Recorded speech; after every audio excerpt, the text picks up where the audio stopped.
Welcome to the Hank Cisco Show, ladies and gentlemen. Don't touch that remote. We got a good show here today. We got a little trip to Hollywood, and Hollywood's coming to Norristown. And we have my guest today is an actor, all right? And he's a filmmaker, makes movies, right? And also he's a musician. So between actor, filmmaking, and musician, we have a conversation here for a half hour. And it's all going to be about Norristown, East Norton, and Bridgeport. And that's where he's filmed these movies that he's making. So my friend, and from way back from Holy Savior School, he's one of my safety patrols, most likely, Jonathan Cross. Welcome to the Hank Cisco Show, and congratulations on your ventures here on putting Norristown on the map, East Norton and Bridgeport. Thank you so much. Tell me now, you're working on a film, okay? So what's the scoop? Well, we're shooting a film right now called Day of Salvation. Day of Salvation. Yeah, and it's primarily being We all shot. need salvation, right? Well, that's for especially in today's world. Absolutely. This particular film is 90% of it's going to be shot in Norristown, and it's basically about a 58-year-old rock drummer. Drummer. He's a troubled musician. He's pretty much just walking the streets. About 15? How old is he about? No, he's actually 58 years old. Oh, 58. Oh, he's been over the hill. Yes, and he just walks the streets in Norristown, talks a lot of the homeless people. This is not true, is it? No, this is a fictionalized story. Oh, okay. I mean, yeah, I'm but I don't want to sure know because everybody's going to be looking for this guy. Exactly. Having all the cops looking for him. Yeah, yeah. And Okay. I mean, I'm sure there's stories like this within the music Oh, industry. definitely. But this particular guy was overcome by an incident that happened 20 years prior with a band that he was in. Some of the band mates, they got killed in an auto accident, and it's something that affected him, and he never got over it. So basically, he's on Physically or mentally? mentally. Mentally. Yeah. Uh-huh. And he was a drummer. he's a drummer, yes. And he's basically on Social Security disability, can't drive, walks the streets, talks to a lot of the homeless people. Actually, a lot of people look forward to seeing him. He's just become a regular in town, so to speak. Yeah. In any event, there's a lot of dramatic and action-type things that go on throughout the film. And to this, there comes a point, though, where something happens where it triggers the redemption of this guy. I think he finally just kind of comes out of this mental fog that he's been in, or this depression, or this Like hurt. a coma. That's right. Right. To where he finds some type of redemption. And at that point, he realizes the gift he was given as a drummer and a musician. And then he continues on, actually, from that age. He continues on and goes on to do some really good things within the music industry. Okay. Which is unheard of a lot. People don't usually... A drummer. Mm-hmm. He plays a big part in the band, don't he? Absolutely. What part does a drummer do as far as the band? Keep the rhythm or what? Well, one of the things that might really interest you as an ex-fighter and someone who's well-versed in the boxing game is drumming and boxing have one thing that's really in common, and that's timing. Oh, yeah. Oh, definitely, right? A In drummer- other words, they go boom, boom, boom, boom, boom, boom. Got to know when to stop. So That's same right. thing with boxing. Jab, jab, That's jab. correct. Left hook, right hand, That's duck, right. move, eight, right. That's pretty And much it's it. a rhythm. Sugar Ray Robinson, That's now, another the thing. great welterweight champ, when he would train, and I've been in the gym when he was training, and he would play music, and then footwork is almost like a dancing. That's right. You're in boxing, your feet you have to be just as much weight on one foot as the other. You can't be off balance. The same thing with dancers, like Dancing with the Stars or so. You have to be. right. Yeah. So it's the same thing That's with correct. with the way the music flows and the rhythm. If a boxer goes out there and goes boom, boom, he has to have that rhythm. Boom, boom, That's it. boom, slip, slide, boom. And same thing with music. Timing is everything. Right? It really is. And even when you're keeping a beat, you got to keep that clock on time. Right. If you go off the beat a little bit, the whole band's going to look at you and blame you. And that's the same with a drummer. I mean, if you do something off beat, your manager's, I'm sure he's going to shout at you. Years ago, I had the crossing guards. We prayed, and I remember when I was in the army, we prayed. When you go hop, hop, 3, 4. Well, when your left foot's hitting the ground, it's hut, 3, hut, 3, hut, That's it. 3. So that's how you keep in rhythm. That rhythm. Your left foot's hitting hut, hut. You hear them when the guys. So that's the story. But if you go hub, hub, hub, hub, hub, boom, you're going to be all fumbled up. Everything's going to go out of whack. You Right. can't- See. it's- So it's all timing. You got to bob and weave, slip and slide, and keep your trunks off the canvas. That's it. There you go. That's Okay. the bottom line. Now, tell me now. You're a musician. What instruments do you play? I'm actually a drummer myself. You're a drummer. Yeah. Oh, that's why you're doing a story about a drummer. Yeah, I mean, I'll tell you, my first film actually was Well, about. I'm sure you wasn't going to write a book about cooking, right? Because you're a Not drummer, yet. right? I'm working on that one now. Working on a little pasta fazool, you know what? Mostly Italian food. That's it. Well, tell me what? How'd you get? Why did you pick the drum? I've been actually playing drums since I was 12 years old. Yeah. And I played in various bands when I was younger, rock bands. I played in disco bands, all types. And I was always impressed with the instrument.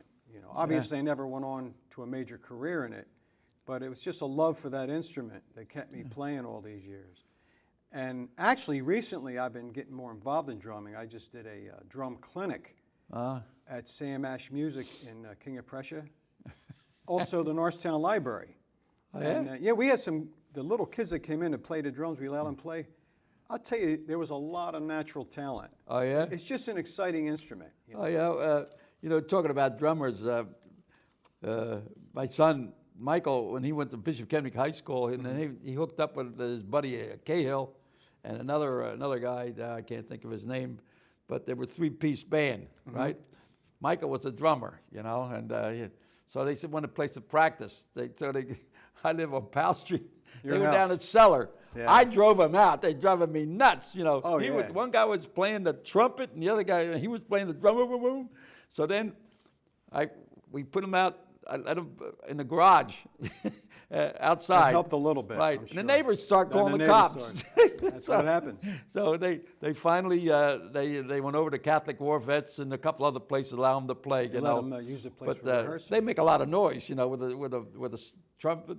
Drums in itself, for that Yeah, instrument, is yeah. very They loud, got as boom, a boom, matter boom, of boom. fact. Cost me a couple bucks too, over here, over there, And it could get expensive. Yeah. Expensive hobby. That's right. So, all right, now you're working on this. You're working on this one, right? But you already did one, right? Tell me about this other book that I remember I interviewed you last year about this other what's it called? Cry of the Drummer. The drummer. Well, it's called Cry of the Drummer. That was my first Cry film, of the actually. Drummer. Yeah. Yeah. And that was based on a book that I wrote also. Right. You had a book called that. And that was my first film, and I obviously that was about a drummer. Well, how did you get started? Who helped you out on this? Here, finance? You have like a sponsor to help you out? Well, that particular film did get some financing, Cry of the Drummer. I did. I got a few sponsors to finance it. It was an amazing venture because originally we were going to shoot this thing on 35 millimeter film, which could have turned into a big, gigantic budget. Right, I'm right. talking like into the hundreds of thousands. Right. But I was able to find a camera that was something worthy to use and to make a good film, so it brought the budget down a little bit on it. Right. It helped out a lot, and especially for my first film. And basically what I had done is I was fortunate enough to speak to a lot of filmmakers that were already established, that were independent, got some ideas, looked into what kind of camera to use and so forth. And I went on to make the film, and I got a lot of cooperation from people in the local community to use locations. And one of the locations that was used primarily throughout the whole movie Where? was our farm in Worcester, Pennsylvania. Not too far from here, obviously. No. And they, Ray Gambone, who's now passed on, was a great guy. When I went to the farm, he says, "John, you use the farm as much as you want," which was a gift. He was really nice to Do do. you have any animals in it? Oh, yeah. And half of the film was actually shot on that farm. Oh. That's where I actually lost my fear of horses. Oh, yeah? Yeah, because Fear? I used to be afraid of horses. Are you still afraid of them? No, once I got accustomed to working them, the horses started coming up to me, and I was able to pet them, and it was just a fun place to shoot. I loved it. Yeah, well, years ago, up around Grandview Park, they used to have rent horses. I think it was like $2 for an hour or so. And I got on this horse, and he wanted to get back to the barn. He didn't want to go to the trail. and he went up against a tree, and he's going like this. He's trying to get me off. He's going like this, you know. Oh my God, he knocked me off. I said, no more. I don't ride no horses. I've never rode. I'll take the trolley. I'll take the bus. Yeah. No more. I've never rode a horse. I'd like to just pet him, maybe walk him around or something. But not really. Oh no, I'm not much for that. No. Now, I think, you know, like I said, if you want to swim, you got to get in the water. So you're planning on going to Hollywood, maybe just rub elbows with a couple people, maybe something will rub off? Yeah, I do plan to take a short trip to Hollywood in the near future. I've never been there. I've always been infatuated with the whole atmosphere and the whole concept of Hollywood. Right. There is an agency out there that has taken just a little bit of interest in me. They're keeping an eye on what I'm doing. I'm staying in contact, keep them abreast of what I'm doing also. So my hopes are when I do go out there, by that time they may have enough on me, or I may have enough credentials to at least say, hey, can I come and meet with you? Sure, yeah. Because it's a tough nut to crack. You got to develop some things, right? Yeah. Now this year, one film you're talking about is controversial. What's controversial about it? This film, Goodbye Charlie Damien, it was my second film. And I have to tell you, it was a little difficult to make because I was really short on funds. I had very little crew help. Sometimes I had none. Sometimes the actors were helping me to shoot it. It took a lot of work. I was actually bringing food for the actors. I was doing a lot of work myself.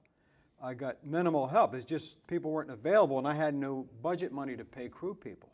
The actors were working on deferred pay. And there was times where, you know, the film was shot good cinematically. There's a few scenes that don't look as though they could be better.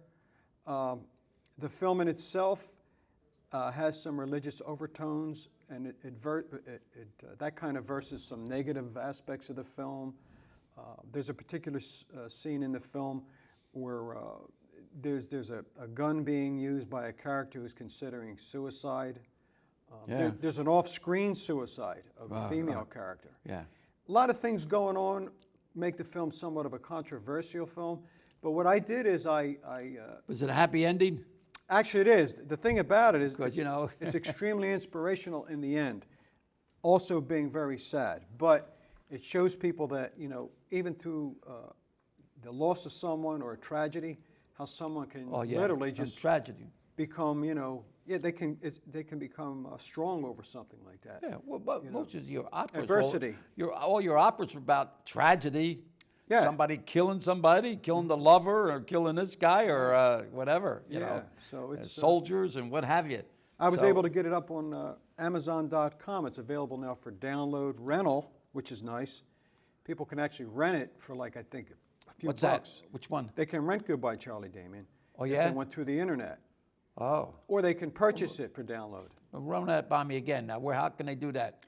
If you go into Amazon.com and you put in Goodbye Charlie Damien as a title. Charlie Damien. Yeah, and then you can come to the place where they have that for sale through download, or you can rent it for download, which can be seen on the internet. Oh, okay. However, now there is people that have connections from their computer into their televisions who can actually watch it on their TV then. Oh, good. So they have these, you know, new devices to do now, that. you had a showing of the other film, and where was it? Over the Plymouth Meeting Mall? Tell me about that. That was the movie The Bookie. We screened that last year at the AMC Theater in Plymouth Meeting, and we had a turnout of 175 people. Wow. Where was it held? At the AMC Theater in Plymouth Meeting. And we've been getting a lot of requests to screen it again because a lot of the people in the area haven't seen it. Right. And word of mouth got out about it. So what we're going to do is, when I say we're, my company, World Rock Pictures, is going to screen it again this year on June 12th at the AMC Theater. In Plymouth Meeting Mall. Yeah, and this time you're going to see the full color version, because the last one was mostly in black and white, okay. which I got like good comments on because it was like nostalgic, they said. Yeah.